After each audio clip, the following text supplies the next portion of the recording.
Hello friends, मैं असर अंसारी फिर से हाजिर हुआ हूँ आपके सामने एक नए वीडियो के साथ में, जिसमें मैं एक्सप्लेन करने वाला हूँ कुछ ऐसी चीज़ें, कुछ ऐसे स्टैटिस्टिक्स जिसमें सुनने के बाद आपके होश उड़ जाएंगे। आज के स्पेशल वीडियो के अंदर हम लोग डिस्कस करने वाले हैं एक ऐसी फील्ड के बारे में जिसमें अनलिमिटेड करियर एंड अपॉर्चुनिटी है, जहाँ पे जॉबलेस होने का डर नहीं है, जहाँ पे इनकम की कोई लिमिट नहीं है।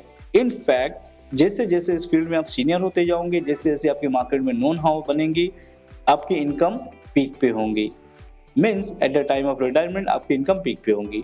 और अगर आप एक एडवोकेट हो, स्ट्रगल कर रहे हो आपके प्रैक्टिस में, आपके पास क्लाइंट नहीं है, आपके पास क्लाइंट मल्टीप्लाई नहीं हो रहे हो, तो ये इस वीडियो आपके लिए स्पेशल है। बिकॉज ये वीडियो देखने के बाद में आपके पास में क्लाइंट्स के ढेर लग जाएगा। एक क्लाइंट से दो, दो से चार, चार से आठ होते चले जाएंगे। सो वीडियो के एंड तक जरूर से देखिए। अगर मैं बात करूं एक एडवोकेट्स के ड्रीम के बारे में, तो आपको पता होगा हर एडवोकेट ये चाहता है कि उसके मार्केट में नेम एंड फेम हो, उसके एक अच्छा वेल डेकोरेटेड ऑफिस हो, साथ ही साथ उसके हाथ के नीचे 8-10 स्टाफ उसके काम करने वाले हो। क्यों? क्योंकि उसके बाद में ह्यूज नंबर ऑफ मैटर्स होंगे, सिविल के मैटर्स, क्रिमिनल के मैटर, टैक्सेशन के मैटर्स, और जिसकी वजह से वो चाहेंगे उसकी लाइफ लग्जरी हो। बट डू यू नो, जब आप कोर्ट में आते हैं प्रैक्टिस करने के लिए, तो आपको पता चलता है कि यहाँ पे नवे एडवोकेट के लिए, जूनियर्स के लिए बहुत ज़्यादा सर्वाइव करना पड़ता है उनके ब्रेड एंड बटर्स के लिए। उसके पीछे बहुत सारे रीजंस हैं। एक रीज़न तो ये है कि जो सीनियर एडवोकेट है, पूरा की पूरा मार्केट उनके हाथ में है। अब इनके हाथ से जो मार्केट बच गया, वो एजेंट्स लोगों ने कैप्चर करके रखा हुआ है। अब इसके बाद भी कुछ मार्केट बच गया, तो वो जो टाइपिस्ट होते हैं, जो डॉक्यूमेंट रजिस्ट्रेशन का काम करते हैं, पूरा की पूरा मार्केट उन्होंने कैप्चर कर लिया है। अब ये तीन बहुत मेजर रीजंस है जिसकी वजह से एडवोकेट सर्वाइव नहीं कर पाते हैं। क्यों? बिकॉज ये ऐसा प्रोफेशन है जो एक रिलेशनशिप से चलता है।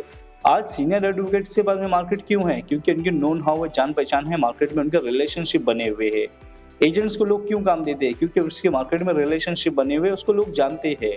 सेम यही इशू टाइपिस्ट के साथ में है, क्योंकि लोग उसको जानते हैं, उसको पहचानते हैं और उसके साथ में रिलेशनशिप बना हुआ है, इसलिए लोग उसको काम देते हैं।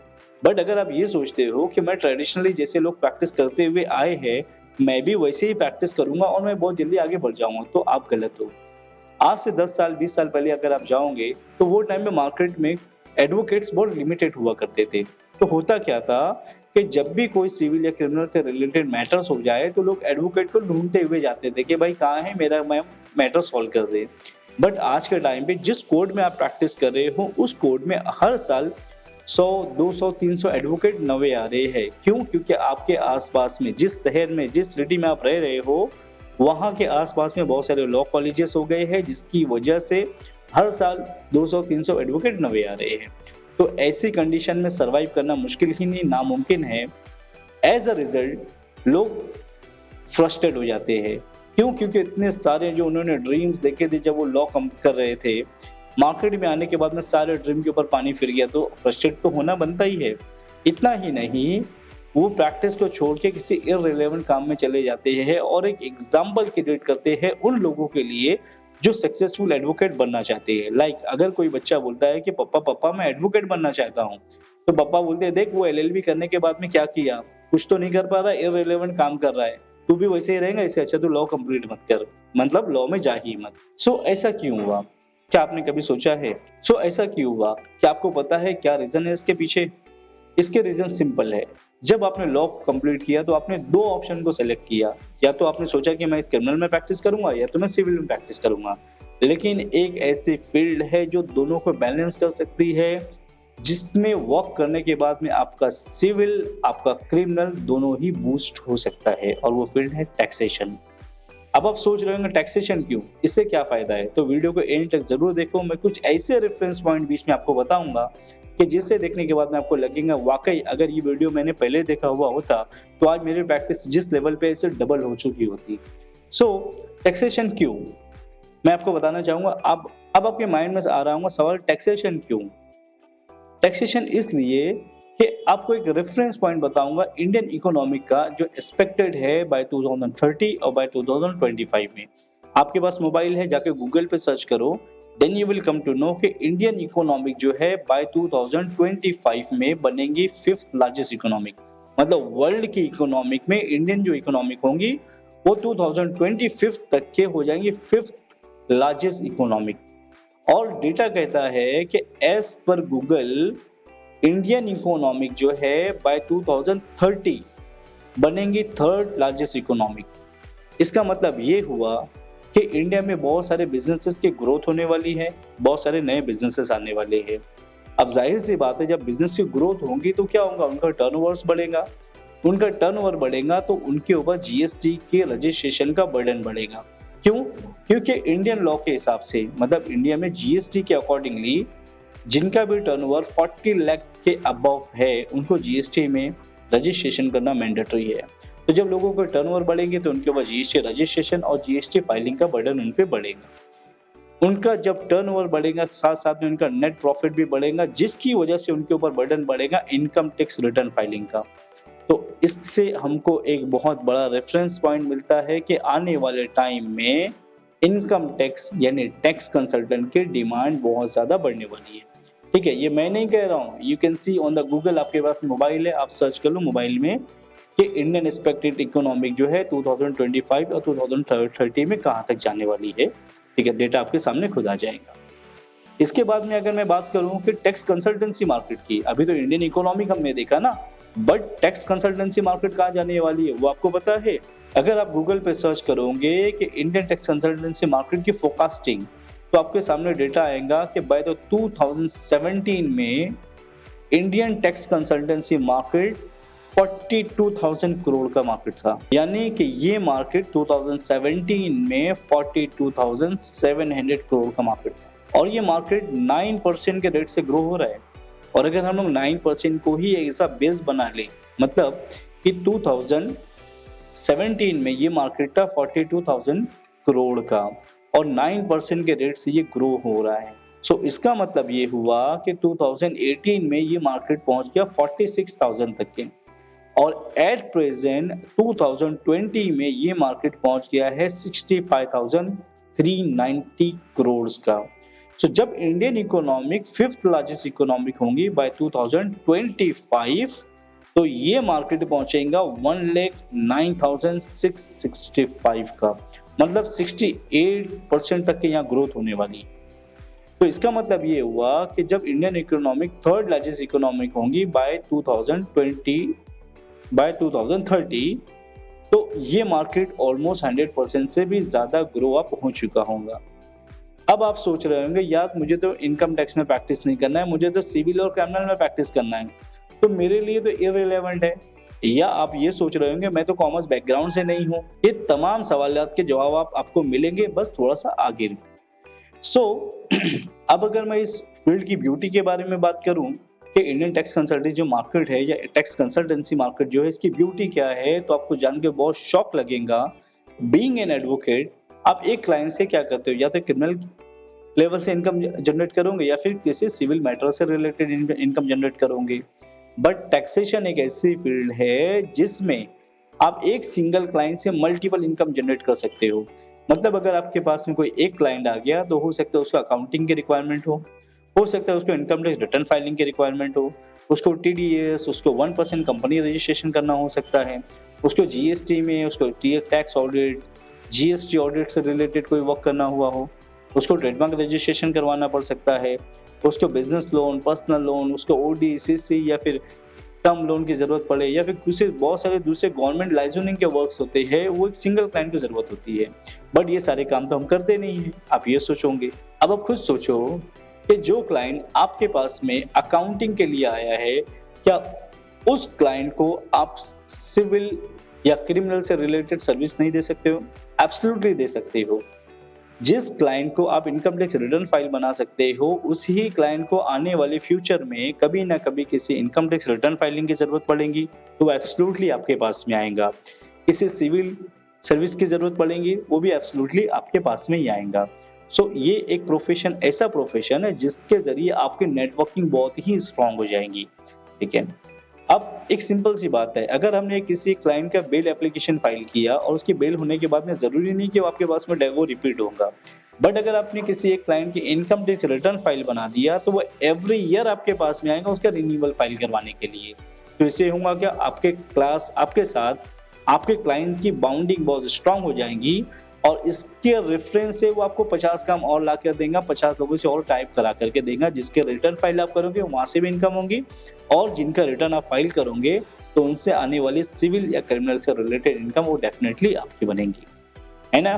बहुत अमेजिंग प्रोफेशन। अब आप ये सोच रहे होंगे यार जो टैक्स कंसल्टेंट होते हैं या जो टैक्सेशन में प्रैक्टिस करते हैं वो तो कॉमर्स बैकग्राउंड से होते हैं, but I am the from the background of science, या मैं तो बैकग्राउंड है मेरा आर्ट्स, या मेरा कोई तीसरा बैकग्राउंड है।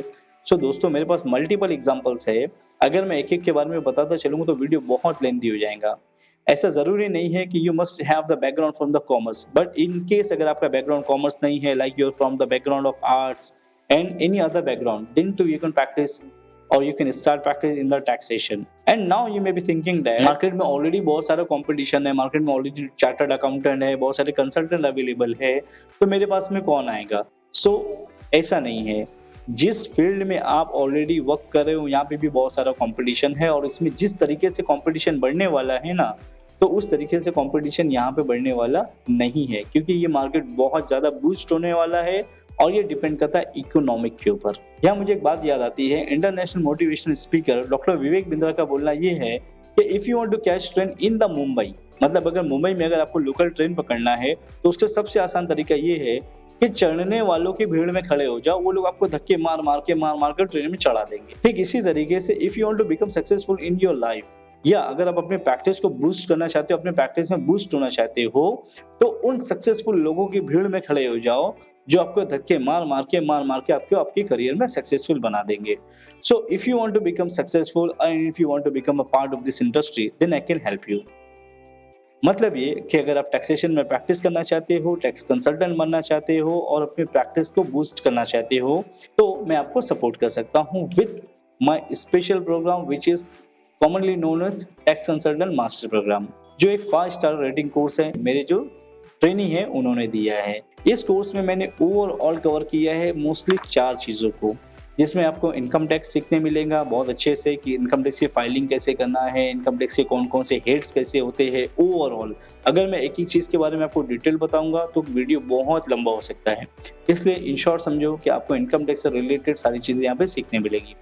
साथ ही साथ TDS and TCS which is very important very hot topic in the day, तो वो भी आपको डिटेल में सीखने मिलेंगे कि भाई TDS एंड TCS क्या होता है, कैसे रिटर्न फाइल करते हैं, किस तरीके से रिटर्न फाइल करने के बाद में फॉर्म 16 डाउनलोड किया जाता है, इसके लिए राइट एंड टारगेट मार्केट कौन सी है, सारी चीज़ें आपको यहाँ पे सीखने के लिए मिलेंगी। और GST एक ऐसा टॉपिक है जिसके आने के बाद में, मतलब GST आने के बाद में इंडिया में से सारे के सारे जो इनडायरेक्ट टैक्सेस थे वो हटा दिए गए। कुछ टैक्सेस अभी भी है, ठीक है, क्योंकि मुझे पता है कि आपको पता है कि कौन सा टैक्सेस अभी भी अवेलेबल है।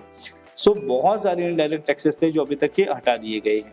तो GST आज के टाइम पे बहुत इंपॉर्टेंट टॉपिक है। तो ये सारी चीज़ें मैंने अपने कोर्स में डिटेल में कवर किया है, जो आपको काफ़ी हेल्प करेगा आपके प्रैक्टिस को बूस्ट करने के लिए। इतना ही नहीं, अगर मैं अपने सपोर्ट सिस्टम की बात करूं, इस कोर्स में आपको सीखने मिलेंगी टोटल 8 चीज़ें। अभी तो मैं कह रहा था 4 चीज़ें, इनकम टैक्स, TDS, TCS और GST। हर जगह पे मैंने 2 चीज़ों को कवर किया है। सपोज अगर इनकम टैक्स की अगर मैं बात करूं तो यहाँ पे 2 चीज़ें हैं, प्रैक्टिकल अलग है, थ्योरी अलग है। ठीक है, आपको थ्योरी भी सीखने मिलेंगी, आपको प्रैक्टिकल भी सीखने मिलेगा। ये तमाम चीज़ों को लर्न करने के लिए 24/7 हमारी वीडियोस अवेलेबल है, जिसको आप अनलिमिटेड टाइम व्यू कर सकते हो, देख सकते हो, सुन सकते हो, समझ सकते हो। इनकेस अगर आपको कोई भी क्यूरी है तो मैंने आपके लिए अवेलेबल कर दिया है हमारा कमेंट बॉक्स, जिसमें आप मुझे कमेंट कर सकते हो, मैं आपको डेफिनेटली रिवर्स करूँगा 24 आवर्स के अंदर अंदर। इतना ही नहीं, आपके प्रैक्टिस को बूस्ट करने के लिए, देखिए आपने टैक्सेशन तो सीख लिया, बट आपको क्लाइंट कैसे मिलेंगे, आपका राइट क्लाइंट कौन है, किस तरीके से उससे निगोशिएट करना है, कैसे आपको प्राइस कोड करना है, ये सारी चीज़ों के लिए मैं आपके लिए लेता हूँ लाइव सेशन। ठीक है, जिसका मैं टाइम टू टाइम लूँगा लाइव सेशन। इस लाइव सेशन में मैं बताऊंगा आपके बिजनेस स्किल्स के बारे में जो आपको आपकी एजुकेशन सिस्टम में नहीं दी गई है। इसमें मैं आपको सिखाऊंगा बिजनेस स्ट्रैटेजीज कि आपका एक क्लाइंट से आप 2 से 4, 4 से 8 इस तरीके से मल्टीप्लाई क्लाइंट को कैसे कर सकते हो। और ये इस क्लास की अच्छी बात ये है कि लाइव क्लास होंगी, आप मुझसे 1 to 1 बात कर सकते हो, आपकी क्यूरीज को मुझसे सामने शेयर कर सकते हो और मैं आपको डेफिनेटली उसको रिवर्ट करके आपको डिटेल में समझा सकता हूँ। इतना ही नहीं, आपके बिजी शेड्यूल होने की वजह से इनकेस अगर आप इस सेशन को मिस कर दिया तो भी कोई प्रॉब्लम नहीं है। आपको रिकॉर्डेड सेशन प्रोवाइड कर दिया जाएगा हमारे पोर्टल पे, जिसको आप अनलिमिटेड टाइम व्यू कर सकते हो, शॉर्ट नोट्स बना सकते हो, और इनकेस आपको कोई भी क्यूरी है तो आप मुझे पर्टिकुलर नंबर पे मुझे व्हाट्सएप भी कर सकते हो। और एक सबसे बड़ी बात, इस कोर्स की वैलिडिटी मैं आपको दे रहा हूँ लाइफ टाइम। लाइफ टाइम क्यों पता है आपको? क्योंकि टैक्सेशन एक ऐसे फील्ड है जहाँ पे टाइम टू टाइम सर्कुलर्स आते हैं, नोटिफिकेशन आता है और लॉ में बहुत सारी चेंजेस हो जाती है। सो इस कोर्स की वैलिडिटी मैंने लाइफ टाइम रखा है। मतलब ये कि लाइफ टाइम आपको सारे अपडेट्स मिलते रहेंगे, सारे अमेंडमेंट्स मिलते रहेंगे, और आप एक टॉप लेवल के प्रैक्टिस को मेंटेन कर सकोगे, एक अपडेटेड एडवोकेट्स बन सकोगे, अपडेटेड टैक्स कंसल्टेंट बन सकोगे। सो कहने के लिए तो बहुत कुछ है, लेकिन आपका वीडियो बहुत लंबा हो जाएगा, इसलिए मैंने बहुत शॉर्ट में बहुत सारी चीजें आपको समझाया है। अब सिर्फ एक पर्सन है जो आपको रोक सकता है टैक्सेशन में प्रैक्टिस करने के लिए, अपने करियर में आगे बढ़ने के लिए और सक्सेसफुल होने के लिए। वो एक पर्सन जो आपको रोक रहा है वो है आप खुद। अगर आप खुद अपने आप को रोक रहे हो तो आप जैसे हो वैसे ही रह जाओगे। बट अगर आप टैक्सेशन में प्रैक्टिस करना चाहते हो, आपकी सिविल या क्रिमिनल प्रैक्टिस को बूस्ट करना चाहते हो विद टैक्सेशन, तो आप मुझे पर्टिकुलर नंबर पे कॉल कर सकते हो। मैं आपको डेफिनेटली आपको रिवर्ट करूंगा। And finally I will see you in the session. आपको कोई भी क्यूरी है आप मुझे कमेंट बॉक्स में जरूर से लिखिए, या मुझे इस पर्टिकुलर नंबर पे कॉल कीजिए, मैं आपको जरूर से आपको सपोर्ट करूंगा। Finally thank you for watching this video. I will see you in the session.